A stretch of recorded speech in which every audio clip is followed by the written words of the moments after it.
제가 이 한일 방산 대결 시리즈를 준비했습니다. 우리의 K2 전차와 일본의 십식 전차의 대결입니다. 한 둘레, 1.5둘레 이상 우리 K2 전차가 커요. 현재 주포 공격력 면에서 세계 최강은요, 우리나라의 K2 흑표 전차입니다. 그러니까 일본은 4.4 구경장의 120mm 활강포예요. 포신은 짧지만 이 십식이 이 약실 압력은 상당히 높게 만들었어요, 얘네가. 그렇기 때문에 포구 초속 자체는 포신 길이에 비하면 제법 빠르게 나오는 편이라고 알려져 있습니다.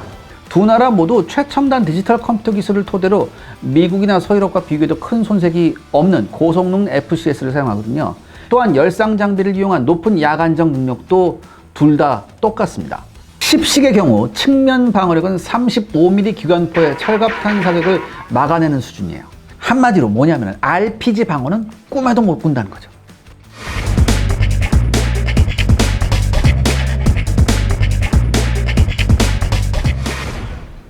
방금 말씀하셨는데 네. K2의 능동 방어 장치 APS 네. 있지 않나요? 네, 그러니까 현대전차의 방어력은요, 그야말로 몸빵, 즉 기본 장갑 방어력만 따지는 게 아닙니다. 점점 능동 방어 체계에 의한 적 공격 차단도 무시 못할 요소로 자리잡고 있습니다. 이 분야에서 의외로 가장 선두에 선 것은 이스라엘, 그리고 그 다음에 우리나라라고 하더라고요. 원래 K2는 능동 파괴형 APS 플러스 유도 교란형 APS 이걸 모두 장착하고 있어요. 그러니까 능동 파괴형이라는 건 뭐냐면 적의 미사일이나 로켓탄이 날라오면 그걸 직접 뭔가를 발사체를 쏴서 격추하는 거. 그 다음에 적의 미사일을 혼란시켜서 연막탄 같은 거 혼란시켜서 못 맞게 하는 거. 이런 교란형도 있어요. 두 개 다 있어요, 우리 K2는. 하지만 비용이나 두 체계 사이의 센서 간섭, 그 다음에 주변 병력 및 차체의 피해 등을 고려해가지고 일단은 유도 교란형 APS를 먼저 달았습니다. 능동 파괴형은 나중에 장착하는 쪽으로 바뀌었는데 이미 개발은 해놓은 상태거든요. 근데요, 이번 러시아 우크라이나 전쟁이 제가 거듭 말씀드리지만 군이나 제조사한테 굉장한 영감을 줬어요. 그렇기 때문에 아마 요것도 곧 이 모든 그 문제, 전파 간섭 이런 여러 문제를 해결한 다음에 탑재될 가능성이 높고 수출형에는 이게 탑재가 된다고 하더라고요. 일단 K2 유도 교란형 APS는요, 레이저 센서하고 밀리미터파 레이더, 그 다음에 대응탄 발사기로 나뉩니다. 레이저 센서는 적 미사일이나 전차포 등의 조준용 레이저를 탐지하고요, 탐지한 방향으로 주포가 자동적으로 돌아서 추적하게 되어 있어요. 그리고 만약에 적이 대전차 미사일을 발사하면요, 밀리미터파 레이더가 이를 포착해서 컴퓨터에 알려줍니다. 그리고 컴퓨터는 일정한 거리까지 접근하면 대응탄을 미사일 방향으로 발사해요. 이 대응탄이란 건 일종의 연막탄이에요. 그러니까 적외선 및 레이저 혹은 전파 등을 교란하는 그런 성분이 포함되어 있는 연막탄입니다. 이렇게 되면요, 이 대전차 미사일 유도의 정밀도가 굉장히 크게 떨어져요. 근데 중요한 것은 뭐냐, 이때 전차가 가만히 있으면 안 돼요. 발사하는 동시에 급가속을 해서 그 자리를 빠르게 벗어나야 됩니다. 왜냐하면 미사일의 유도 장치가 먹통이 돈다 해도 그냥 멈춰 있으면 내 쪽으로 그냥 날아와요. 그러니까 가만히 있으면 안 돼. 그러니까 빠바방 하는데 급하게 피해야 돼요. 그렇기 때문에 K2 전차에서 가속 능력이 굉장히 중요해요.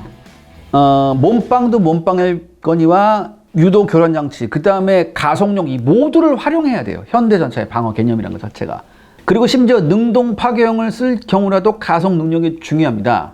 왜냐하면 이 요격탄 자체는 물론 요격된 적탄에서도 폭풍하고 파편이 나오기 때문에 이거에 의한 피해를 최소화하려면 최대한 그 자리를 빨리 벗어나야 됩니다. 그리고 능동 파괴형 APS라고 하더라도 100% 보장은 없잖아요. 그러니까 어쨌든 일단은 급히 가속을 해서 현장을 빠져나와야 돼요.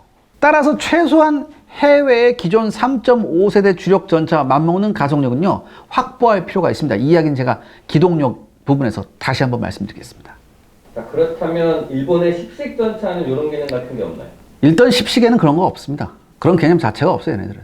그러니까 얘네들도 APS를 연구했죠. 근데 우리에 비해서요, 연구가 덜 진행된 상황이고요. 무엇보다도 이게 뭐냐면은 십식의 경우요, 가격을 최소한으로 낮추고 덩치도 최소한으로 줄이는 개념이었어요. 제가 아까 말씀드렸듯이. 근데 여기에다가 APS 달고 뭐뭐 할까 더면 뭡니까? 무게도 늘어나고 부피도 늘어나잖아요. 그러니까 이건 안 해요. 하지만 그렇다고 장갑만으로 몸빵하는 개념은 절대 아닙니다. 십식의 경우에요, 포탑 사방에 레이저 감지기하고 레이더 경보기, 그 다음에 연령상 센서로 구성된 복합 센서가 있어요. 근데 이제 레이저 감지기하고 밀리미터파 레이더로 구성된 우리나라의 K2 센서 구성에 비하면 경보 능력은 좀 떨어져요. 그렇지만 그래도 다가오는 무언가에 대해서는 이제 포착하는 능력은 어느 정도 있어요. 그 다음에 레이더 경보기는요, 최신 대전차 미사일의 조준 및 유도에 쓰이는 밀리미터파 레이더를 탐지해요. 그렇기 때문에 이제 K2하고 거의 유사하게 뭐 이제 미사일이 날라오거나 뭐 이렇게 되면은 그쪽으로 포탑 돌려서 연막탑 쏘는 것도 얘는 그것까지는 할 수 있어요, 얘도.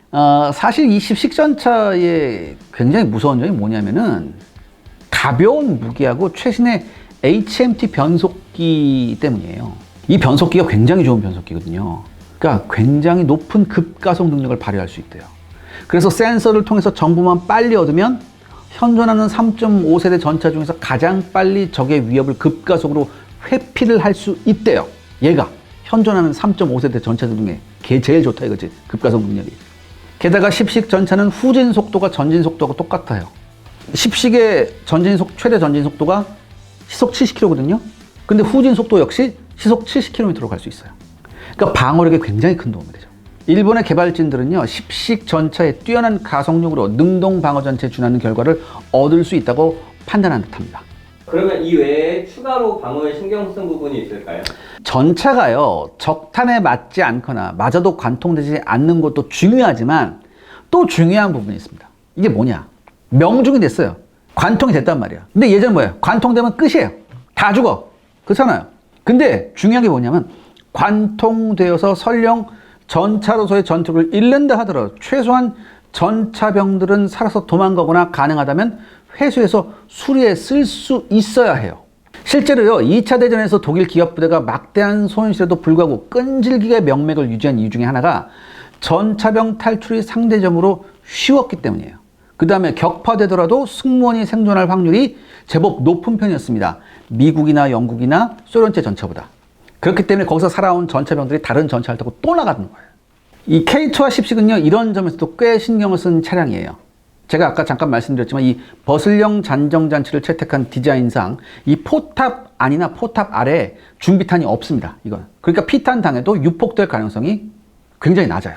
그 다음에 자동 장전장치 안의 탄약은요, 유폭되더라도 블로우 패널을 통해서 폭발력이 위로만 뿜어져요. 그러니까 차내에 안 닿는다고. 그러니까 차내에는 피해가 경미해요. 그러니까 이 기능은 이미 M1A1이 걸프전에서 증명을 했어요. 이 기능은. 그러니까 이제 시스템 그대로 들어온 거고. 그러니까 K2하고 십식 모두 예비탄이 여기저기 분산되어 있지 않고 이제 집중된 설계예요. 그리고 그 집중된 장소도 관통 자체가 어렵거나 혹은 관통한다 하더라도 굉장히 도달하기 힘든 곳에 있어요. 그렇기 때문에 유폭될 가능성이 최소한이에요. 그러니까 제가 아까 말씀드렸듯이 유폭되더라도 폭발력이 밖으로 나가요. 안쪽으로 안 나가고. 그 다음에 또 하나 화재 시 신속하게 자동 소화 장치가 작동합니다. 그러니까 K2와 십식 모두 피탄 후 유폭까지 고려한 설계가 되어 있습니다. 시청자 여러분들의 구독과 좋아요는 영상 제작에 정말 큰 도움이 됩니다. 여러분들 부탁드리겠습니다. 구독과 좋아요. 자, 이제 기동력 좀 비교를 해봐야죠. 이 기동력. 사실 이 부분이 K2가 십식에 비해서 쥐약인 부분입니다. 기동력에서는요, 이 차체가 가벼운 십식 전차가 유리해요.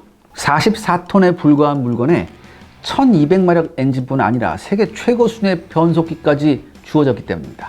흔히 말하는 0에서 32km까지의 가속 시간, 요즘 3.5세대 전차의 급가속 시간을 나타내는 지표거든요. 일본 십식의 변속기가 전차로는 세계 최초로 유압식 무단 자동 변속기입니다. 그 HMT라고 하는 거. 요걸 채택했어요. 그래서 실제 궤도에 전달되는 동력은 다른 나라의 1500마력 파워팩하고 맞먹는데요. 그러니까 이게 사실이만요, 여러분들. 십식은 44톤짜리 차체에다가 사실상 1500마력 파워팩을 장착한 셈입니다. 그러니까 우리나라 K2는 물론 프랑스 르클레르나 독일의 레오파트 2 A4를 능가하는 가속력을 발휘할 수 있다는 얘기죠. 여기에 대해서 제가 아까 말씀드렸던 전후진 다 최고 속도가 70km라고. 그렇다면 우리 K2는 어떠냐? 일단 우리 K2는 무게는 56톤입니다. 훨씬 무겁죠. 그 다음에 독일제 1500마력 파워팩을 장착하고 있어요. 그리고 2차 양산분부터는 국산 엔진하고 독일제 변속기가 혼합이 되게 되어 있습니다. 근데 이 급가속력의 문제는요, 변속기 문제예요. 우리나라 업체가 변속기 개발을 하는데 이게 완전 수준 미달이 돼서 그동안 말이 많았죠. 그러니까 독일제 파워팩을 쓰면요, 0에서 32km까지 가속되는 시간이 약 7초 정도로 나름 준수한 수준이었습니다. 하지만 국내 업체에서 개발한 변속기를 단 파워팩을 쓰니까 이 시간이 8.7초가 나왔어요. 굉장히 실망스러운 수준이었죠. 참고로 각국 주력 전차들의 이 0에서 30km 순간 가속도 기준을 보면요. 프랑스 르클레르가 5초 걸립니다. 그 다음에 미국의 M1A2가 7.2초, 독일의 레오파드 2 A4가 6초가 걸립니다. 그러니까 사실 우리 군이 요구한 ROC는 굉장히 너그러웠어요. 8초였어요. 8초. 그러니까 이 8초만 해도 선진국들에 비해서 2, 3초가량 뒤처진 수준이에요. 우리가 파워팩 생산해본 경험이 없으니까 현실 고려해서 야 8초까지만 끊어라 이렇게 기준을 제시했는데 근데 8.7초가 나왔다. 그러니까 한마디로 굉장히 심각한 수준이잖아요. 그러니까 선진국에 비해서 좀 너그럽게 했는데도 이것도 기준에 미달하니까. 근데 뭐 언론에서 뭐라고 나왔냐면 겨우 0.7초 가지고 퇴짜를 놓느냐 막 이런 기사가 나왔다고. 더군다나 설상가상으로 변속기 개발 업체가 뭐라고 얘기했냐면 우리 육군의 ROC 조건이 너무 가혹하다. 이런 소리를 했어요. 그러면서 또 뭐라고 했냐? 반쪽짜리다. 왜냐하면 엔진만 국산이고 변속기가 외제니까 반쪽짜리 국산 전차 이대로 좋은가라는 표현을 했어요. 내가 진짜 뭐라고 하고 싶은데 정말 하기 못하겠는데 이런 말을 하기 전에 세계 전차의 표준을 한번 보라고요. 세계 전차의 트렌드가 뭔지 한번 보라고. 그리고 반쪽짜리? F라인에는 무슨 우리나라 디스플레이나 반도체 안 들어가나? 통합이 중요하다니까. 통합이. 어? 최고 성능이 나올 수 있게 통합을 해야 될 거 아니야. 사실 이 이외에도 문제가 굉장히 많은데 제가 말하기 싫습니다. 그래서 결국 우리 K2 전차는 초도 양산분 100대에는 독일제 파워팩, 그 다음에 2차 양산분에서는 엔진은 국산을, 그리고 가장 문제가 많았던 변속기는 독일제를 쓴으로 타협했죠. 2차뿐만 아니라 3차분까지 이렇게 생산하기로 되어 있습니다. 따라서 기동력은요, 솔직히 K2가 10시계에 밀리는 것이 사실입니다. 하지만 우리가 레드백에서 우리가 교훈이 있지 않습니까? 통합이 얼마나 중요하냐. 최고의 성능을 갖기 위해서는 이렇게 해야 돼요. 부끄러운 게 아닙니다. 자, 그 외에 또 비교할 게 있을까요? 두 전차 모두요, 위에서 언급한 특징들 외에도 GPS하고 무선 데이터 링크를 통한 C4I 기능을 탑재하고 있습니다. 현대전에서 이 C4I는요, 매우 결정적인 요소예요. 제가 거듭 말씀드리지만 이번 러시아 우크라이나 전쟁에서 증명이 됐죠. 그러니까 시뮬레이션을 한번 해보니까 전차 1개 소대가 C4I 데이터 링크로 정보를 교류할 경우에, 그러니까 1개 소대는 세대예요, 세대. 이 세대가 각 전차가 발견한 목표를 공유할 수 있으며 이를 통해 8개의 목표를 동시에 포착해서 이를 거의 동시에 공격하는 게 가능했습니다. 특히 이 일본의 10시계 탑재된 컴퓨터는요, 각각의 목표에 대해 위협도를 판단해서 무엇부터 공격할지 지시합니다. 그리고 이를 통해 소대의 각 전차는 중복 사격을 피하면서 가장 짧은 시간 안에 목표를 차례차례 격파할 수 있어요. 심지어 소대장이 보기에 위협적인 목표가 있다면요, C4I 데이터 링크를 통해 다른 소대 차량을 오버라이드 할 수 있습니다. 이게 무슨 소리냐. 예를 들어서 소대장이 보기에 가장 가까이에서 잘 대응할 차량이 2호차인데 2호차는 그걸 모르고 있어. 그럼 뭐야? 무선으로 야 2호차 새끼야 저기를 봐 이렇게 이러쿵저러쿵 하는 게 아니라 아예 2호차 포탑을 소대장이 직접 목표 쪽으로 돌려버릴 수 있어요. 컴퓨터를 통해서.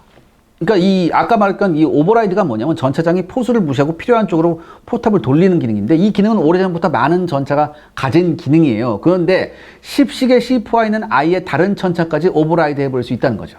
K2가 이 정도까지 C4I를 구현하는지 어떤지는 분명히 밝혀지지 않았습니다. 하지만요, 우리가 이걸 생각해 봐야 되거든요. 우리 한국군은요, 우리가 연구 개발이 굉장히 많이 진행됐어요. 많은 부분이 일본보다 훨씬 더 많이 연구 개발이 진행된 상태입니다. 따라서 K2에도요, 이런 기능이 있을 수도 있다고 좀 짐작을 한번 해봐요. 지금 확실한 건 아닌데 혹시 있다고 생각되시는 분들 좀 댓글 좀 남겨주세요. 제가 아직 확인을 못해서. 그 다음에 최신 정보에 의하면 K2에는 뭐가 탑재되어 있냐? 항제밍 필터가 장착되어 있습니다. 그러니까 이게 뭐냐 하면은 저기 GPS 교란 경고를 해도 이 항제밍 필터 덕분에 차질 없이 작전이 가능한 거죠. 아무리 C4I가 있다고 하더라도 여러분들 GPS 시스템 자체가 그 제밍이 되면 이거 그 C4I가 먹통이 되는 거거든요. 근데 우리는 그걸 차단할 수 있는 제밍 필터가 있다는 얘기죠. 이 기능은 아직 10시계는 적용되지 않았습니다. 그 다음에 차체의 크기를 볼 때 승무원의 거주성은 당연히 K2가 더 좋을 것 같아요. 이게 왜냐? K2에는 에어컨이 설치되어 있지만 10식은 에어컨이 없어요. 또한 적재탄의 경우도요, K2가 40발 이상인 반면 10식은 22발입니다. 그러니까 이거는 결론에서 제가 다시 한번 말씀을 드릴게요. 그렇다면 어느 쪽이 더 잘 팔릴까요? 그러니까 일본이 방산으로 나서면서 일본이 이제 전차를 3.5세대 판다면 이제 10식을 내놓겠죠. 근데 종합적으로 평가하면요, K2는 공수주가 균형이 잡힌 전차입니다. 적어도 독일제 파워팩을 달거나 국산 엔진과 독일제 변속기가 결합된 신형 파워팩을 단 상태라면 방어, 공격, 기동력, C4I, 생존성 등 제반 요소의 균형이 잘 맞춰진 진짜 그야말로 범생 모범생이에요. 반면 십식은요, 지나치게 소형 경량화에 치중했어요. 그렇기 때문에 다른 부분들이 굉장히 많이 희생됐습니다. 비록 경량화로 얻어진 단점들은 기동성 등 다른 요소들로 제법 커버가 된다고 걔네가 우길 수도 있습니다. 하지만 이건 어디까지나 네 생각이죠. 이 십식은요, 한마디로 일본 열도 한정판 그런 거예요. 일본 열도에서만 쓰는 그런 전차예요. 십식이 가볍다 해도 이게 전차잖아요. 44톤이니까 결국 이게 항공수송은 웬만하면 힘들어요. 그러니까 이거 항공수송하려면 CC7급 수송기가 필요하단 말이지. 그러니까 해외 파병 등에도 딱히 유리한 조건도 아니에요. 그리고 방금 물어보셨는데 이 수출 시장에서 이 십식하고 우리 K2 전차하고 가격이 거의 비슷해요. 십식같이 어정쩡한 걸 사겠어요? 아니면 우리 K2처럼 무거워도 맷집 분명한, 그 다음에 모든 기능이 준수한 모범생 차량을 사겠어요? 그리고 사실 가벼운 게 필요한 고객은요, 이 가벼운 전차 같은 거 필요한 고객은 뭐 측면 방어력 이런 거 생각 안 해요. 우리가 가벼운 거 필요해 그러면 십식 전차보다 아예 뭐야, 확실히 가벼운, 훨씬 더 가벼운 뭐예요? 스트라이커 MGS 같은 거 사는 게 훨씬 이득이에요. 또 하나, 크기나 여러 가지 문제 때문에 향후 전차의 업그레이드나 확장성에 있어서 경량급 십식 전차는 한계가 뚜렷해요. 반면 우리 K2 전차는요, 업그레이드 여지가 굉장히 많습니다. 그래서 어느 나라에 수출해도 그 나라 사양에 맞게 개조가 가능하죠. 그래서 도대체 어디 거를 산다는 얘기인 거죠? 덱 같으면 어디 거 사겠어?